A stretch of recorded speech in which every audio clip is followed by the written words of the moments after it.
সকলেই জানেন সামনে মহালয়া। মহালয়া কথাটি এসেছে কিন্তু এই প্রসঙ্গেই। মহালয়া, মহান আলয়, আলয় মানে ঘর, শ্রেষ্ঠ স্থান।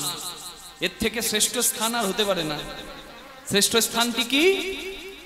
মহালয়া থেকে কিন্তু দেবী পক্ষের সূত্রপাত হয়, পিতৃপক্ষের শেষ হয়। অনেকে মনে করে, যারা মাতৃভক্ত তারা মনে করে মায়ের কোল সন্তানের সব থেকে নিরাপদ স্থান এবং শ্রেষ্ঠ আনন্দের জায়গা হচ্ছে মায়ের কোল। তাই মাতৃ আলয়, সেখান থেকেই মহালয়া। আবার আরেক বিশেষজ্ঞদের মতে, আস্তে কথা না মা, একদম কথা না, বসো। আরেক বিশেষজ্ঞদের মতে মহান আলয় হচ্ছে পিতৃলোক। গীতার একটা বাণী আছে, যান্ত্রী দেবব্রতা দেবান, পিতৃ যান্ত্রী পিতব্রতা, ভূতানি যান্ত্রী ভূতের যা মদ যাজি নহংপি মাম। যে যার শরণ নেয় যাবার কালে সে সেই লোকে স্থান পায়। আপনি হরি বললে হরি লোকে যাবেন, শিব বললে শিব লোকে যাবেন।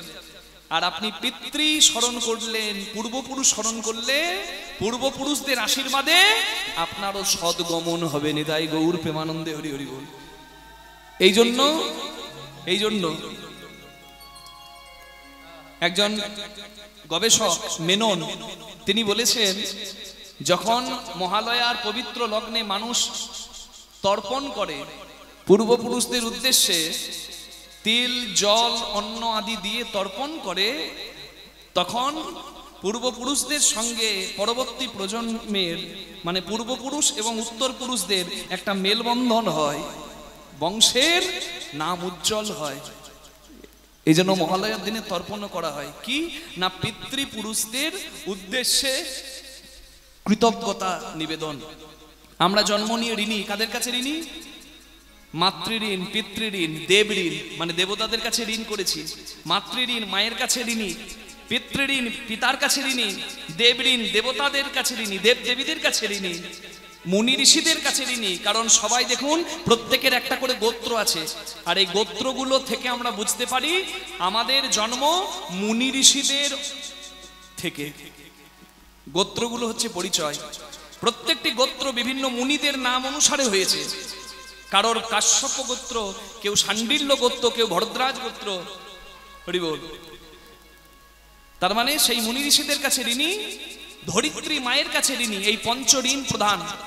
ধরিত্রী মা, এই পৃথিবীর কাছে আমরা ঋণী। হরি বল। আর এই ঋণটা শোধ করা শ্রেষ্ঠ দিন কোথায় জানেন? কোন দিন? যেদিন পিতৃপক্ষের শেষ দিন, যেদিন সবাই গঙ্গাতে যায়।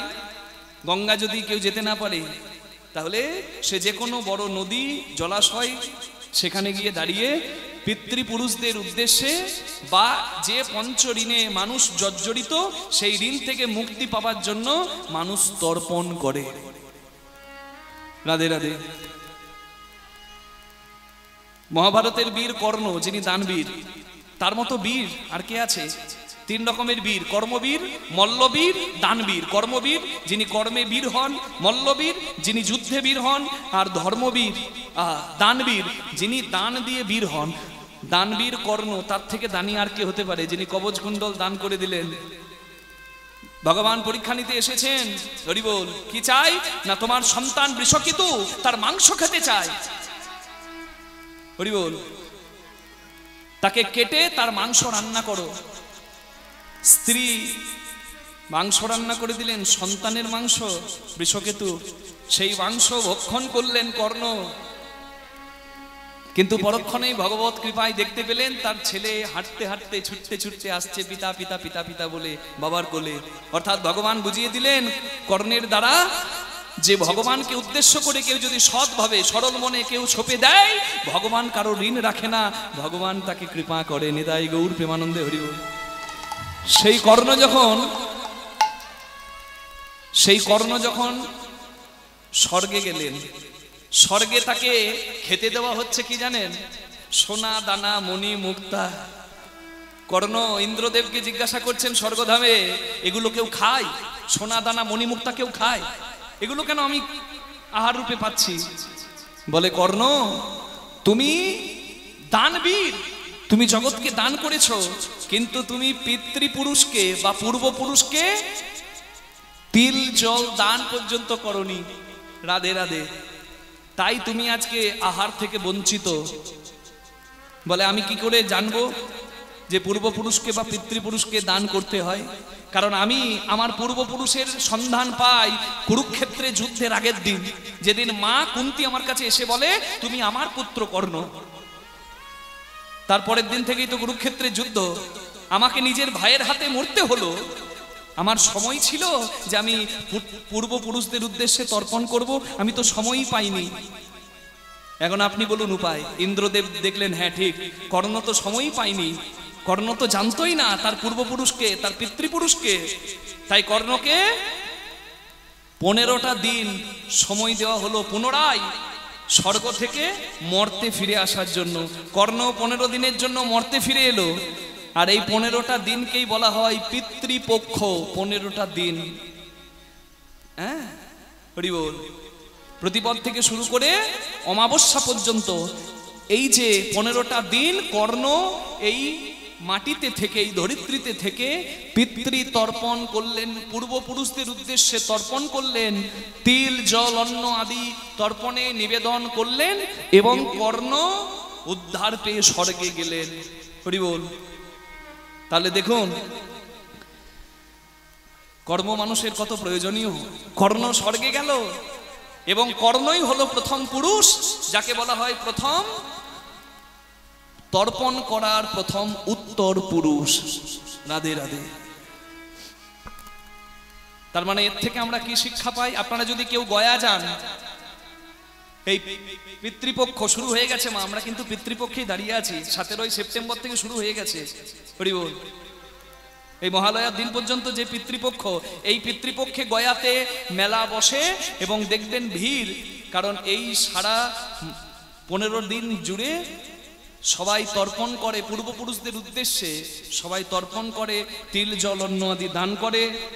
আরো বড় কথা, কেউ যদি পূর্বপুরুষের শ্রাদ্ধের দিন ভুলে যায় বা মৃত্যুর দিন যদি কারোর স্মরণ না থাকে, তারাও পর্যন্ত এই পিতৃপক্ষের শেষ দিনে শ্রাদ্ধ আদি কর্ম করে তর্পণ করতে পারে। নিতাই গৌর প্রেমানন্দে হরি হরি হরি বল। হরি হরি হরি বল। তার মানে শ্রাদ্ধাদি কর্ম কত গুরুত্বপূর্ণ বুঝতে পারছেন মা? শ্রাদ্ধের কথাটার উদ্দেশ্যই হচ্ছে শ্রদ্ধা নিবেদন। আজকে মহিষী মায়ের প্রতি শ্রদ্ধা নিবেদন করতে আমরা সমবেত হয়েছি। সবাই ভগবানের চরণে প্রার্থনা করি মায়ের পবিত্র আত্মা যেন ভগবানের চরণ পায়, যেন বিষ্ণু পাদপদ্ম লাভ করে। দুটি প্রেমের বাহু তুলে আমি একা নয়, সবাই প্রার্থনা করুন। নিতাই গৌর প্রেমানন্দে হরি বল হরি বল হরি বল হরি বল।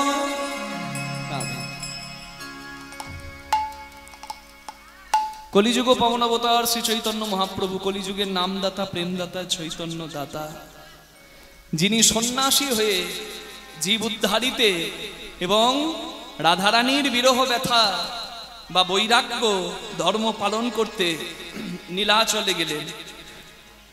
তিনি হচ্ছেন সচল জগন্নাথ, পুরীতে মন্দিরে অচল জগন্নাথ, যিনি যাত্রায় মানে রথযাত্রা মানুষের কাছে আসে, কিন্তু দুহাত তুলে উড়িয়া গৌড়িয়া সবার মাঝে যিনি বিরাজ করেন সচল জগন্নাথ, তিনি হচ্ছেন শ্রী চৈতন্য মহাপ্রভু। তার আসল পরিচয়, কেউ বলে ধর্ম প্রচারক, কেউ বলে চৈতন্য সমাজ সংস্কারক, কেউ বলে চৈতন্য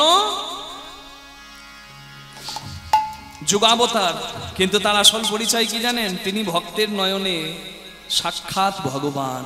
কেহ বলে পুরবেতে রাবণ বধিলা,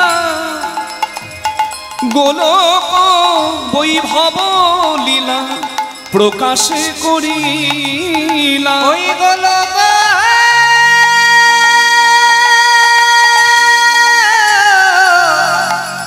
বৈভব লীলা প্রকাশ করিলা।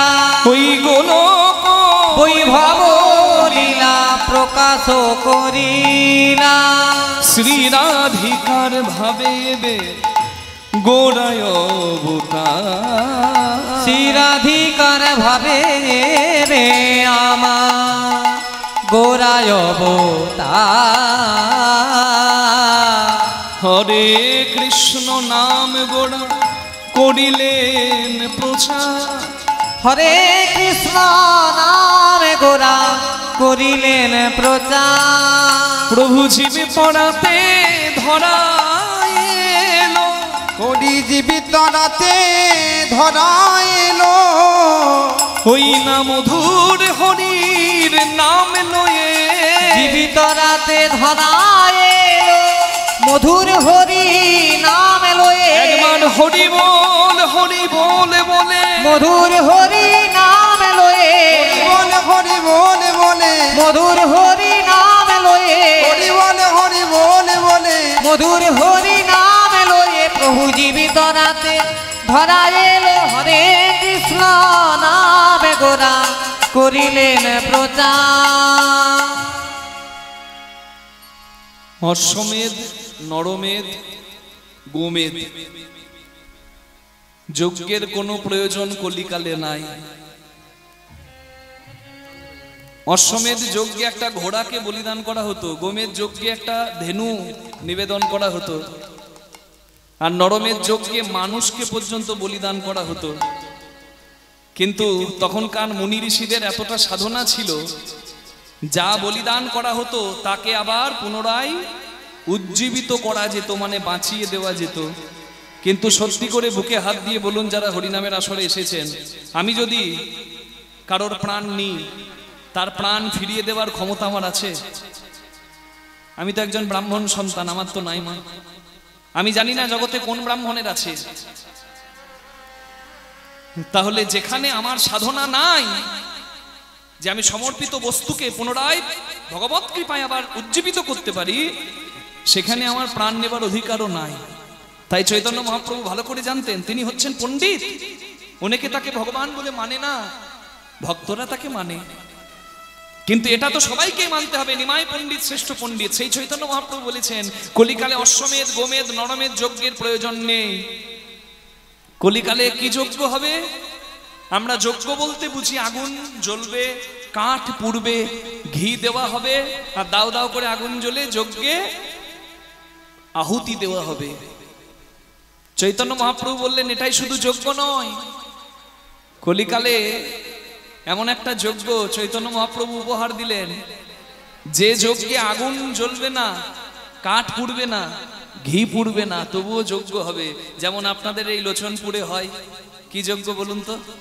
যে যজ্ঞে আসার জন্য আমার সঙ্গে অনেকবার কথাও হয়েছে, কিন্তু ওই যে বলে না, আপন ইচ্ছায় জীব কোটি বাঞ্ছা করে, কিন্তু আমার হরির যা ইচ্ছা সেই ইচ্ছা পুরে।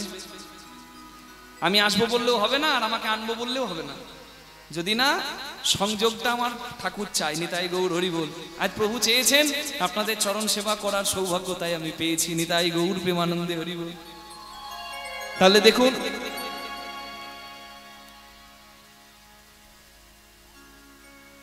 চৈতন্য মহাপ্রভু যে যজ্ঞের কথা বলছেন সেই যজ্ঞ লোচনপুরে হয়, যে যজ্ঞের নাম যজ্ঞ। আগুন জ্বলে না, ঘি পড়ে না, কাঠ পড়ে না, তবুও কিন্তু যজ্ঞ সফল হয়ে যায়। আগুনের দরকার নেই তোমার, কলিকালে বেশি প্রয়োজন জলের। ভগবত কৃপা পাওয়ার জন্য যেটি মূল প্রয়োজনীয়, সেটা হচ্ছে নয়ন বাড়ি। ভক্তির নয়ন বাড়ি থাকবে তোমার নয়নে, আর প্রেম থাকবে তোমার হৃদয় মাঝে। হরিবোল নাম, হরিনাম থাকবে তোমার বদনের মাঝে, তাহলে এমনি এমনি তোমার ভগবত কৃপা লাভ হবে। তাই চৈতন্য মহাপ্রভু বললেন, তোমরা হরিনাম যজ্ঞে অংশগ্রহণ করো, তোমরা হরিনামের নাগালে এসো, তোমাদের মানব জনম ধন্য হবে। এই কথাটি এত সুন্দর করে জগৎ জীবের মাঝে প্রচার করলেন যিনি, যে গৌরাঙ্গ মহাপ্রভু হরি বল। সেই গৌরাঙ্গ মহাপ্রভু দাপর যুগে লীলা করেছিলেন প্রভাস যজ্ঞ, দান ব্রত প্রভাস যজ্ঞ।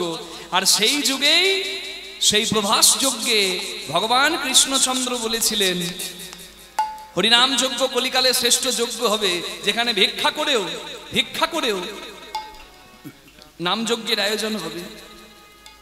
যে অংশগ্রহণ করবে তার জীবন ধন্য হবে। আর নিজ ইচ্ছা পূরণ করতে সেই কৃষ্ণ ভগবান প্রভাস যজ্ঞে দেওয়া কথা পূরণ করতে গৌরাঙ্গ হয়ে এসে হরিনাম যজ্ঞ করলেন কলিজীবের উদ্ধারে। হরি হরি বল। কেহ বলে পুরবেতে রাবণ বধিলা, গোলক বৈভব লীলা প্রকাশে করিলা, ওই গোলক বৈভব লীলা প্রকাশ করিলা। বাসুদেব ঘোষ কহে করি জোর হাত, বাসুদেব ঘোষ কহে করি জোরে হাত। যেই গৌর সেই কৃষ্ণ সেই জগন্নাথ, যেই গৌর সেই কৃষ্ণ সেই জগন্নাথ। ও গো যেই গৌরী সেই কৃষ্ণ সেই জগন্নাথ। জগন্নাথ আছেন সাগর জগন্নাথ তীরে, আছে সাগর তীরে, কৃষ্ণ লীলা যমুনার তীরে। জগন্নাথ আছে সাগর তীরে, কৃষ্ণ লীলা যমুনার আমার তীরে। পতিত পাবনীর তীরে, কৃষ্ণ লীলা হৃদয় যমুনার তীরে, পতিত পাবনীর তীরে, কৃষ্ণ আছেন নতুনার চুলে, পতিত পাবনীর তীরে, কৃষ্ণ আছেন নতুনার চুলে।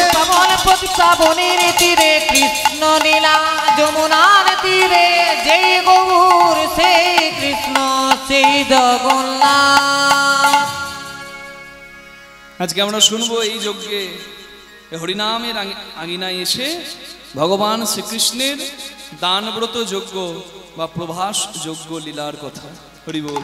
আহা সেই জগন্নাথ রে হে, ও যেই গৌর সেই জগন্নাথ রে, মরি মরি হে যেই গৌ সেই জগন্নাথ রে, হে মরি মরি হে যেই গৌ সেই জগন্নাথ রে।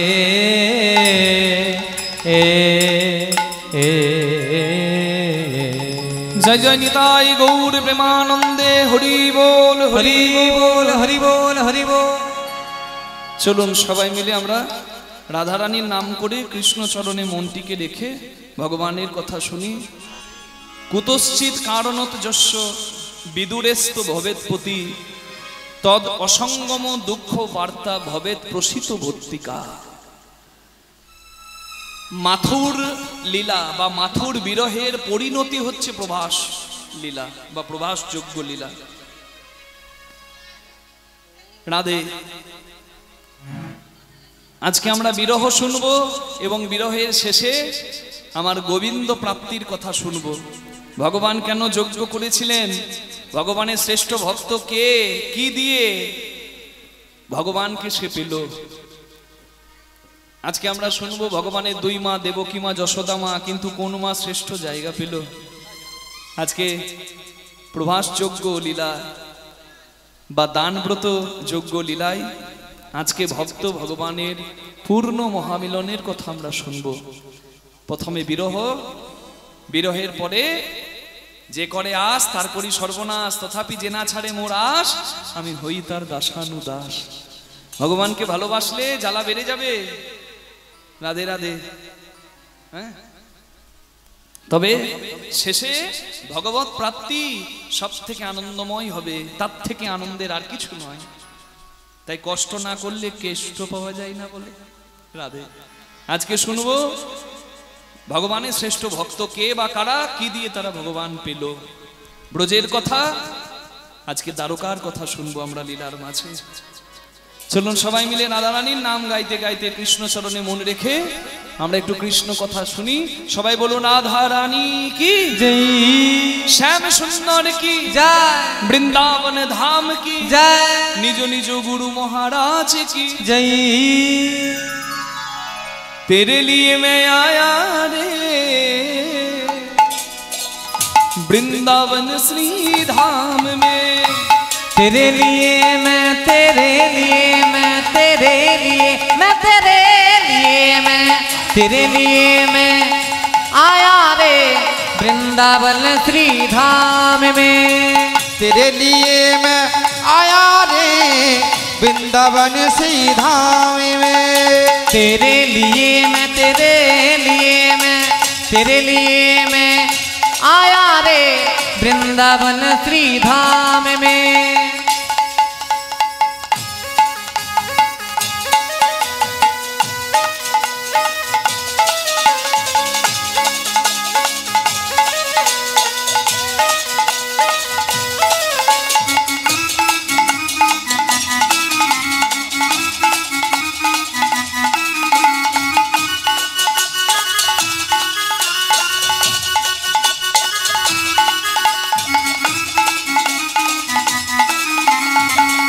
बोलो राधा रानी की।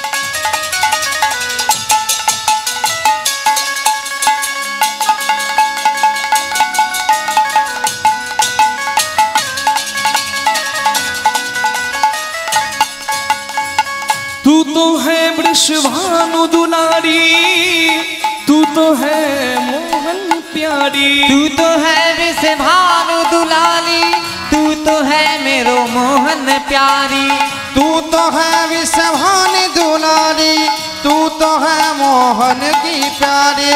ओ राधे ओ राधे ओ राधे। तेरे लिए मैं, तेरे लिए मैं, तेरे लिए मैं, तेरे लिए मैं आया रे वृंदावन श्री धाम में।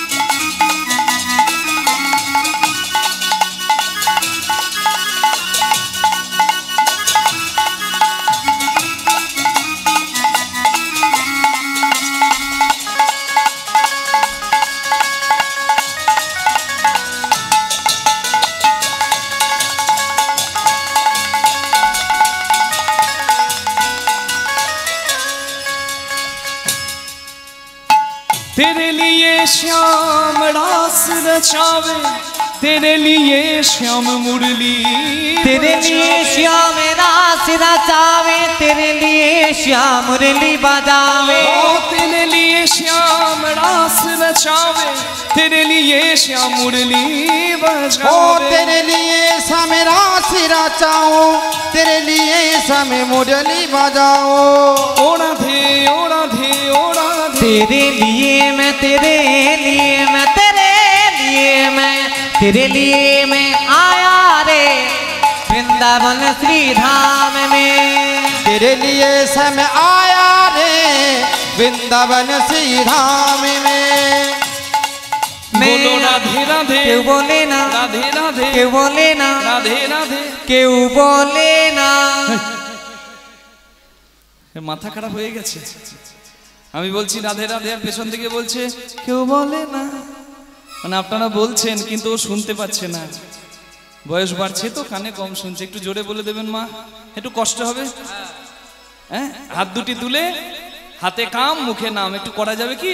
হাত দুটি তুলে বলো রাধে রাধে, বাহু তুলে সবাই মিলে राधे राधे प्रेम से बोलो राधे राधे जय जय राधे जय जय राधे विश्वभानु दुलारी हो राधे राधे हमारी प्यारी हो राधे राधे हम सबकी प्यारी राधे राधे बोलो प्यारी प्यारी हो राधे राधे हरिदास दुलारी राधे राधे बोलो वृंदावन में राधे राधे गोवर्धन में राधे राधे गिरिराज में राधे राधे राधा कुंड में राधे राधे श्याम कुंड में राधे राधे राधे राधे राधे राधे राधे राधे राधे राधे राधे राधे यमुना तट में राधे राधे बंशी मठ में राधे राधे दान घाट में राधे राधे केशी घाट में राधे राधे वृंदावन में राधे राधे गोवर्धन में राधे राधे गोकुल धाम में राधे राधे बोलो नंदगांव में हो राधे राधे बोलो बरसाने में राधे राधे रावल धाम में राधे राधे प्रेम से बोलो राधे राधे बाके बिहारी राधे राधे गोविंद मंदिर में राधे राधे मुरारी मोहन राधे राधे राधा दामोदर राधे राधे बाहु दूल्हे राधे राधे प्रेम से बोलो राधे राधे भाव से बोलो राधे राधे भक्ति से बोलो राधे राधे जय जय राधे राधे राधे श्यामी राधे राधे राधे प्यारी राधे राधे राधे राधे राधे राधे राधे बोलिए राधा रानी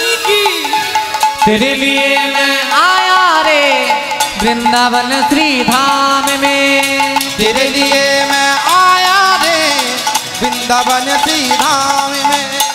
वृंदावन श्री धाम में वृंदावन श्री धाम में। वृंदावन श्री धाम में।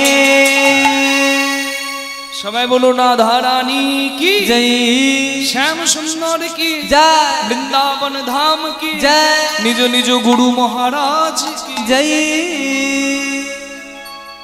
ভগবান শ্রীকৃষ্ণ ব্রজলীলা পূর্ণ করি মথুরায় গিয়ে চানুর মুষ্টি কংস উদ্ধার করি পরবর্তীকালে এলেন তিনি দ্বারকা পুরীতে।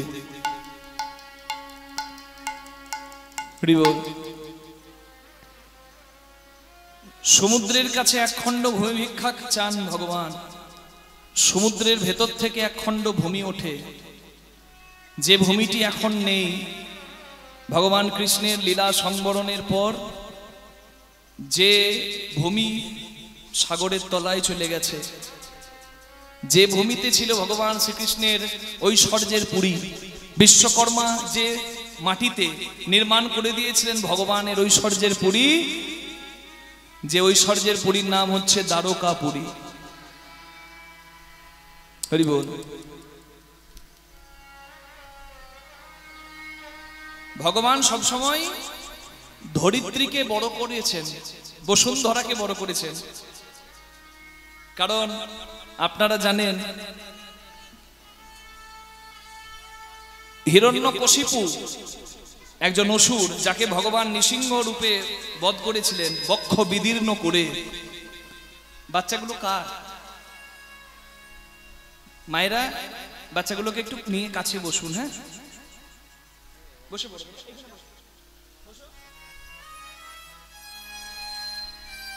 ওরা মাল্য চন্দন দেবে। বাহ,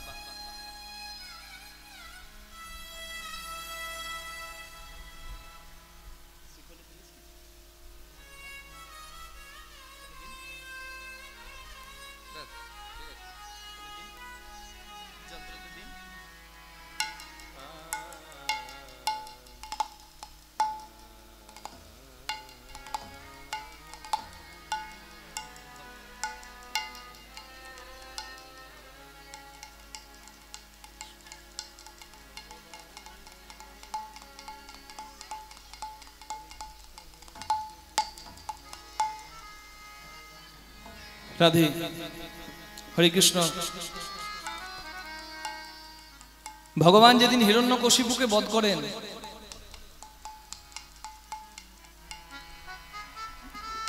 এই কথাটা আমরা অনেকেই জানি যে হিরণ্যকশিপু ভগবানকে সহ্য করতে পারতেন না। কেন করতে পারতেন না তার কারণটা কি? না, হিরণ্যকশিপুর দাদার নাম দৈত্য সম্রাট হিরণাক্ষ, যাকে ভগবান শূকর রূপ ধরে, বরাহ রূপ ধরে উদ্ধার করেছিলেন, মানে নিধন করেছিলেন। কেন করেছিলেন জানেন মা? ভগবানের স্ত্রীর নাম হচ্ছে বসুন্ধরা, মানে এই ধরিত্রী, এই পৃথিবী, এটা হচ্ছে ভূমি মাতা। এই ভূমি অংশে জন্ম ভগবানের অর্ধাঙ্গিনী, তার নাম হচ্ছে সত্যভামা। লক্ষ্মী অংশে জন্ম রূপকিনীর, ভূমি অংশে জন্ম সত্যভামা। রাধে রাধে। তাই যে বসুন্ধরাকে কলঙ্ক দেবার জন্য হিরণাক্ষ অসুর বসুন্ধরাকে নিয়ে রসাতলে চলে গিয়েছিল। ভগবান তার স্ত্রীর মান রাখার জন্য শূকর বরাহ রূপ ধরে দন্তের আঘাতে হিরণাক্ষ অসুরকে দমন করে এই ধরিত্রী মানে পৃথিবী মাকে এখানে এনে রেখেছিলেন। ভগবানের অর্ধাঙ্গিনী, ভগবানের স্ত্রী হচ্ছে এই মাটি। তাই ভগবান গোলক বিহারী হরি যে যখন কৃষ্ণ হয়ে লীলা করলেন, প্রত্যেকবার ভগবান এই প্রকৃতিকে বড় করেছেন। ভগবান গিরি গোবর্ধন ধারণ করে গোবর্ধন পূজা শুরু করান, ইন্দ্র পূজা বন্ধ করান।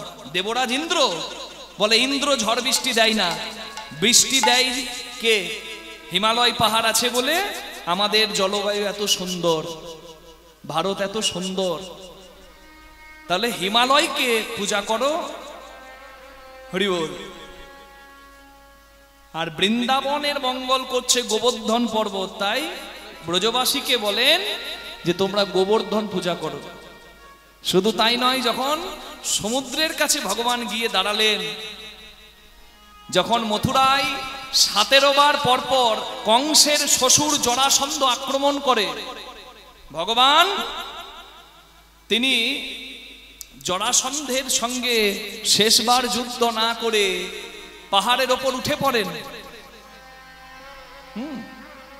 পর্বতের উপরে উঠে যায়, পর্বতটাতে আগুন লেগে যায়, জরাসন্ধ ভাবে কৃষ্ণ পুড়ে মারা গেছে, জরাসন্ধ কৃষ্ণ মৃত ভেবে মথুরা থেকে পালায়। কিন্তু ভগবান তাকে তো আর আগুনে পুড়ে মরতে হবে না, আগুন তাকে কি মারবে, সে তো আগুন গিলে খায়। কৃষ্ণ ভগবান ওই পাহাড়ের ওপর থেকে লাফ দিয়ে